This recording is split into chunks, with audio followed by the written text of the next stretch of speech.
এবার সেনা অভিযান নিয়ে প্রশ্ন তুললেন মায়ের ডাকের সানজিদা।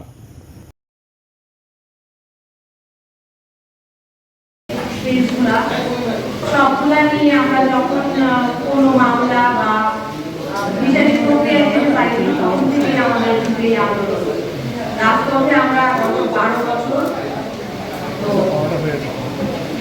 আমাদের সবার পক্ষ থেকে এটা বলার, আজকে আপনাদের সামনে আবার আরেকবার আসার, মায়ের ডাকে হয়ে আসার, যে গতকালকে এমন একটা ঘটনা হয় যেটা হয়রানিমূলক এবং মায়ের ডাকে যেই প্রধান আমাদের যেই বাড়ি থেকে মায়ের ডাকের কাজ শুরু, মায়ের ডাকের প্রধান কর্মক্ষেত্র বলি আমরা সেটাকে, সেই বাড়িতে এবং এমন একটা সময়ে সেনাবাহিনীর একটা ইউনিট বাড়িতে যায় এবং তখন আমার মা থাকেন, আমার বড় ভাই ছিলেন।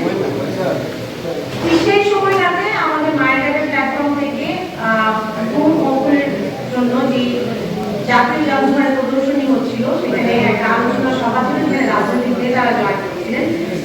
সেই অনুষ্ঠানটা ছিল 3টা থেকে 5টা পর্যন্ত এবং আমরা সবাই সেইটার উদ্দেশ্যেই পথে ছিলাম। এবং আমরা যখন যাওয়ার পরবর্তী রাস্তাতেই খবর পাই বাড়িতে আর্মি এসছে এবং হচ্ছে তারা পুরো বাড়িতে হচ্ছে নিচতলায় দোতলায় অনেক অস্ত্র সহ হচ্ছে রেডি ছিল। আমার বৃদ্ধ মা ছিলেন বাড়িতে, আমার মা ছিলেন, আমার ভাই গুম হয়ে গেছে, তার মেয়ে ছিলেন আরওয়া ইসলাম, আর আমাদের বাড়িতে যারা সহকারী ছিলেন। আমার বড় ভাই এই প্রোগ্রামে আসার জন্য রেডি হয়েছিলেন, তিনি বেরোচ্ছিলেন বাড়ি থেকে। তো তাকে কোনো কিছু না বলেই আর্মির যে ইউনিটটা গেল এবং তাদের কোনো নাম বা ব্যাচ ছিল না, তাদেরকে জিজ্ঞেস করা হচ্ছিল যে তারা কেন নিয়ে যাচ্ছেন, তারা কোনো জবাব দিচ্ছিল না, তারা জবাব দেওয়াটা জরুরিও মনে করেন। আমার ভাইকে গাড়িতে উঠে নিয়ে গেলেন, মানে 5 মিনিটের মধ্যে ভাইকে উঠে নিয়ে যাওয়ার পরে পরবর্তীতে যেটা করলেন, আমার যে বৃদ্ধ মা তাকে দোতলায় নিয়ে গিয়ে তাকে আর দোতলায় আসতে দেওয়া হলো না। প্রত্যেকটা দোতলার যে রুমগুলা সেটাতে সব জিনিসপত্র উল্টে পাল্টে তারা সার্চ করলেন। ছোট একটা বাচ্চা যেটা 13 বছরের একটা মেয়ে, তাকে কোন গার্ডিয়ান ছাড়া বেডরুম থেকে টেনে নিয়ে লিভিং রুমে আলাদা করে রাখা হলো এবং এতটাই প্যানিক ছিল বাচ্চারা, আমাদের সাথে যে সহকারী ছিল বাসায় তাকে জড়িয়ে ধরে রেখেছিল সানিয়া। এবং এইভাবে করে আসলে কোনো ইউনিট বা কোনো প্রশাসনের কোনো ইউনিট কি আসলে এইরকম আচরণ করতে পারে কিনা, এটা আমার আসলে জানার অনেক মনে হচ্ছে যে প্রয়োজন। কোন প্রক্রিয়ায় কাদের আদেশে তারা এরকম আসলে রেড দিতে পারে বা অভিযান চালাতে পারে। পরবর্তীতে আমরা যখন আসলে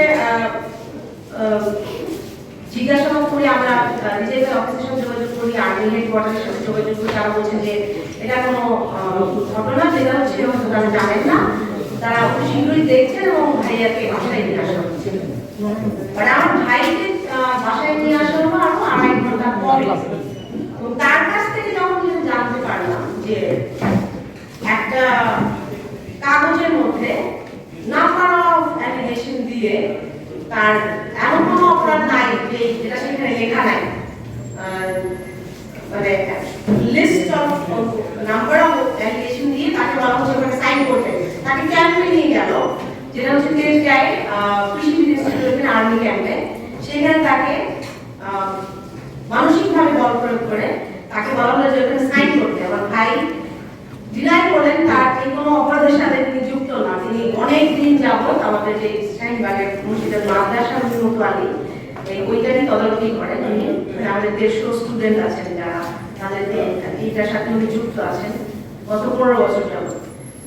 তো তিনি যখন সই করলেন তাকে অনেকটা চাপ প্রয়োগ করা হলো এবং আমরা যখন যোগাযোগ করছিলাম আর্মিদের সাথে, তারা রেসপন্স করছিল যে কোনো ভুল হয়েছে বা কোনো ভুল তথ্যের ভিত্তিতে এই ঘটনাটা ঘটেছে, তাদের আমার ভাইকে নিয়ে আসছে। আমরা পরবর্তী দেখলাম যে 5:30 নাগাদ একজন অফিসার এসে বাড়িতে এখানে ভাইকে দিয়ে গেল আমাদের এখানে।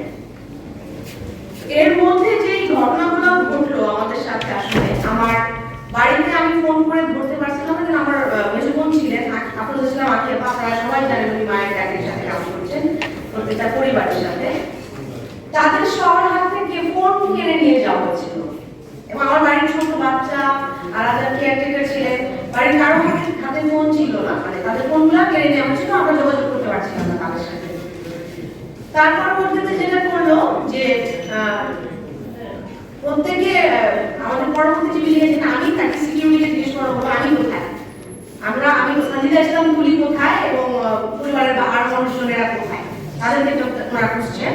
এবং পরবর্তীতে গেট থেকে বের হওয়ার পরে ওনারা খুঁজতে আমাদের যে পরিবারের আরো সদস্যরা ছিল সবাইকে জিজ্ঞেস করছেন সিসিটিভির কন্ট্রোলটা কোথায়, সিসিটিভির রুমটা কোথায়। পরবর্তী পাশে একটা বিল্ডিং ছিল, আমি সেখানেও যাই এবং সেখানে যে তারা চেষ্টা করে যে সিসিটিভির যে ফুটেজ সেটাকে ডিলিট করার জন্য। তো সিসিটিভির যদি কোনো লিগ্যাল অপারেশন কেউ করতে আসে তাহলে সিসিটিভি ফুটেজ ডিলিট করতে যাবে না। আরেকটা কথা হচ্ছে যখন আমার ওখানে যারা ছিলেন মাদ্রাসার হুজুররা, ওনারা বলেন যে আপনারা সিসিটিভি দেখেন, আপনারা ইউনিফর্মে এসে, কিন্তু আমরা তো ডিলিট তো তখন ওরা হার্ড ডিস্ক খুলে নিয়ে যাবে, এরকম একটা ধমক দেয় তাদেরকে, এবং এরকম খুব রুড বিহেভ করে। আমার মাকে দোতলায় নিয়ে গিয়ে আমার মাকে দোতলা থেকে নিচে নামতে দেওয়া হয় না।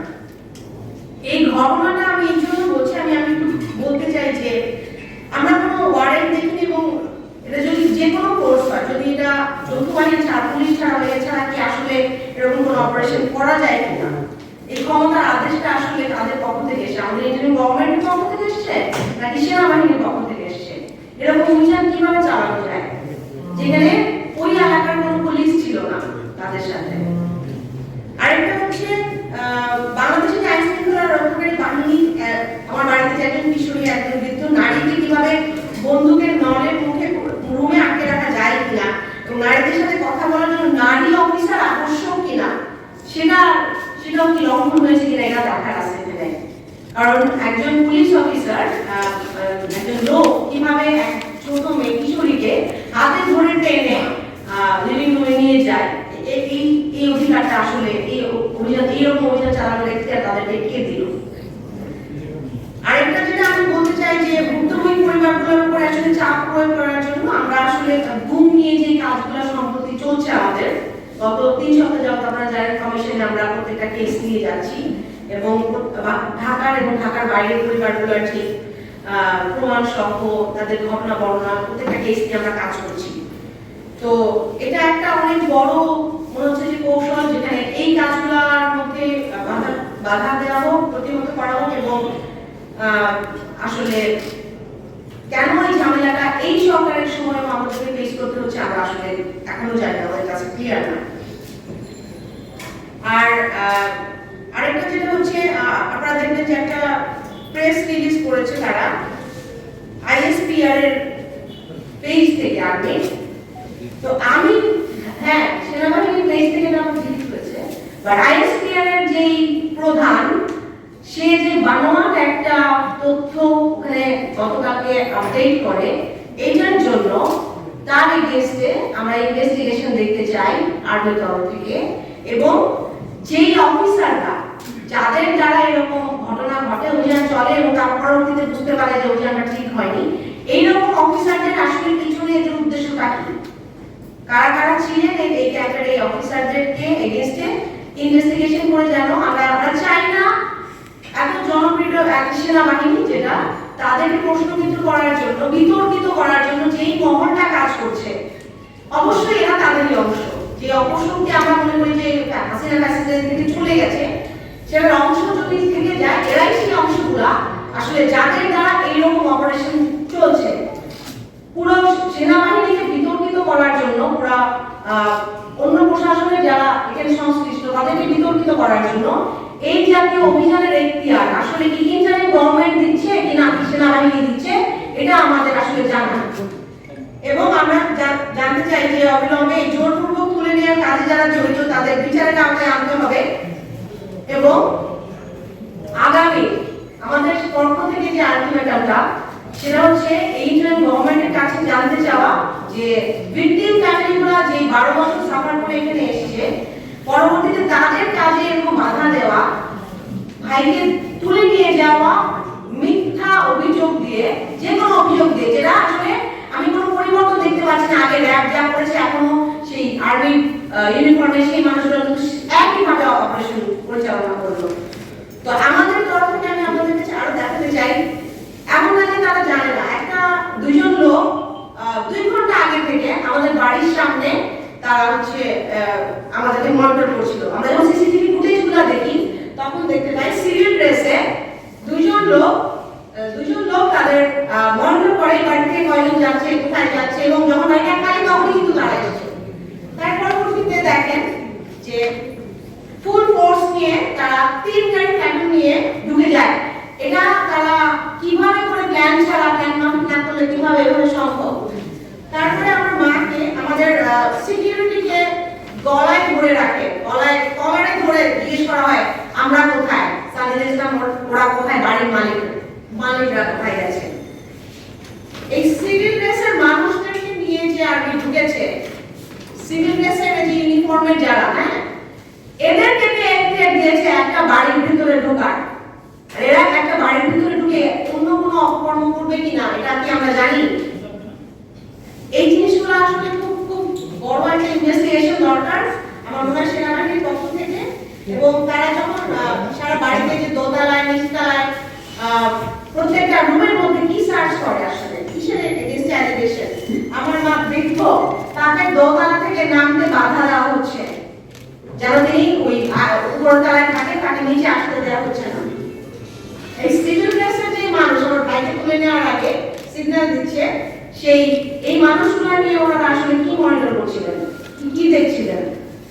আর আমার মা যখন আমার ভাইকে নিয়ে যাওয়ার সময় রাস্তায় যায়, তাকে রাস্তায় যেতেও বাধা দেওয়া হচ্ছে, তিনি যেন ভিতরে চলে যান। আমার মাকে এভাবে করে বাধা দিয়ে ভিতরে চলে যেতে বলা হয়েছে। এই যে তারপর সিসিটিভি ক্যামেরা ফুটেজের জন্য রুমে ঢুকে যে হুমকি ধামকি করা হয় যে হার্ড ড্রাইভ খুলে নিয়ে যাওয়ার জন্য, আমি প্রত্যেকের সাথে আপনাদের ফুটেজগুলো শেয়ার করে দিব, কয়েকজনের সাথে আমরা করেছিও। তো এই যে এইরকম কর্মকাণ্ডগুলোর জন্য আসলে আমরা এই সময়ে আশা করি না যে এই গভর্নমেন্টের কাছ থেকে যেখানে আমাদের অনেক চাওয়া, অনেক প্রাণের বিনিময়ে 16 বছরের এত ত্যাগ, এত মানুষের জীবনের বিনিময়ে আমরা আসলে এখানে আজকে দাঁড়িয়েছি। তো আর সম্মিলিতভাবে বাংলাদেশ থেকে আসলে মায়ের ডাকটা শুধু আমি বলবো, প্রত্যেকটা ব্যক্তি, প্রত্যেকটা মানুষের নিরাপত্তার কথা চিন্তা করে যে আমরা তাহলে এখন কোথায় আছি। এরকম অভিযান যদি চলে, এরকম কর্মকাণ্ড যদি চলে অবৈধ, তাহলে আমরা আসলে এখনো কোন জায়গায় আছি। তো আমার অবশ্যই চাও অভিযোগটা আমার কিন্তু আসলে এই সরকারের কাছে, এই যে গভর্নমেন্টের কাছে এবং সেনাবাহিনীর কাছে, এর সাথে যুক্ত যত অফিসার আছে তাদেরকে যেন ইনভেস্টিগেশন করে বিচারের আওতায় আনা হয় এবং আইএসপিআর এর যে হেড, তিনি বানোয়াট একটা স্টেটমেন্ট দিতে পারে এবং এটার সাথে জড়িত থাকতে পারে, তাকে অবশ্যই ইনভেস্টিগেশনের আওতায় এনে বিচারের দাবি জানাই এবং আমাদেরকে দেখাতে হবে। আমরা 3 দিনের আলটিমেটাম দিচ্ছি মায়ের ডাকের পক্ষ থেকে, আমরা যারা এখানে সবাই আছি সবার পক্ষ থেকে 3 দিনের মধ্যে যদি আমরা সদুত্তর না পাই, মায়ের ডাক অবশ্যই আবার রাজপথে কঠোর কর্মসূচি নিয়ে আসবে এবং আমরা আশা করব এর মধ্যে আমাদেরকে জানানো হবে, এই ঘটনার উদ্ঘাটন করা হবে এবং প্রপার ইনভেস্টিগেশন করে আমাদের এই অন্যায়, এই যে এখনো ভিকটিম ফ্যামিলিগুলোকে যে হয়রানি, এদের কাজে বাধা দেওয়ার জন্য, ভয় দেখে থামিয়ে দেওয়ার জন্য যে প্রচেষ্টা চলতেছে 12 বছর দেখেছি, এখনো যদি সেটা দেখতে হয় সেটা আসলে খুবই ন্যাক্কারজনক। এবং আমরা চাবো তারা ইনভেস্টিগেশন করে এই অফিসারদের এগেইনস্টে যারা এর সাথে জড়িত তাদেরকে বিচারের আওতায় আনবেন এবং আমাদেরকে জানাবেন। আদারওয়াইজ 3 দিনের মধ্যে আমরা আমাদের কর্মসূচি তাদেরকে আবার রাস্তায় আসতে বাধ্য করব। আমার পক্ষ থেকে আমি ধন্যবাদ সবাইকে যারা কষ্ট করে আমাদের সাথে আছেন, আমাদের সাথে আমরা তাদের কাছ থেকেও কিছু শুনবো। এই পরিস্থিতিতে আমরা তাদের কাছ থেকে জানতে চাই।